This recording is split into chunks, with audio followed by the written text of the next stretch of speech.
कि CBSE board के 12वीं जमात के नताइज का ऐलान कर दिया गया है। cbseresults.nic.in पर आप अपना रिजल्ट देख सकते हैं। बड़ा अपडेट दे रहे हैं आपको इस वक्त का। रिजल्ट आउट कर दिया गया है सीबीएसई बोर्ड के 12वीं क्लास का। सीबीएसई बोर्ड के 12वीं क्लास के रिजल्ट आउट कर दिए गए हैं। इस वक्त की बड़ी खबर आपको दे रहे हैं। आप अपना रिजल्ट cbseresults.nic.in पर जाकर देख सकते हैं। इस वक्त का बड़ा अपडेट है, बड़ी खबर है जो देख रहे हैं आप अपने टीवी स्क्रीन पर।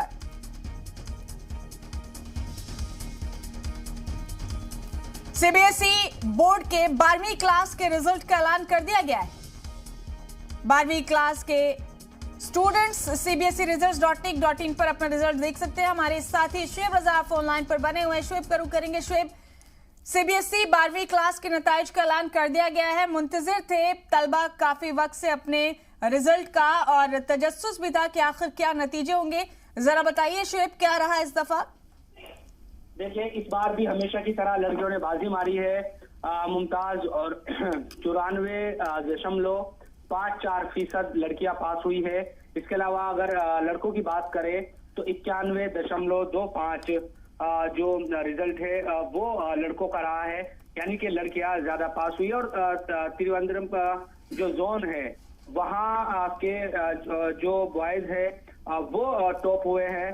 टॉप उनकी तरफ से, यानी कि उनका रिजल्ट बहुत बेहतर रहा है। इसी तरह से जवाहर नवोदय जो विद्यालय है उनमें जो रिजल्ट रहा है अलग अलग जगहों पर जो ये तमाम जो स्कूल है वो होते हैं 98.93%। इसके अलावा केंद्रीय जो विद्यालय है उनका रिजल्ट जो रहा है वो 97.04 रहा है। इसी तरह से हम ये देखते हैं कि जो रिजल्ट है वो अगर पिछले साल के मुकाबले भी देखा जाए तो अच्छा है। हालांकि इस रिजल्ट की का इंतजार लंबे वक्त से इसलिए किया जा रहा था क्योंकि हम ये देख रहे थे कि कोरोना की वजह से कहीं ना कहीं जो इम्तिहान है वो बहुत ज्यादा लेट हो रहे थे और उस सब की वजह से कहीं ना कहीं ये तमाम चीजें थी कि रिजल्ट कब आएगा इसका इंतजार, क्योंकि अगले टर्म की जो पढ़ाई है वो कहीं प्रभावित हो रही थी।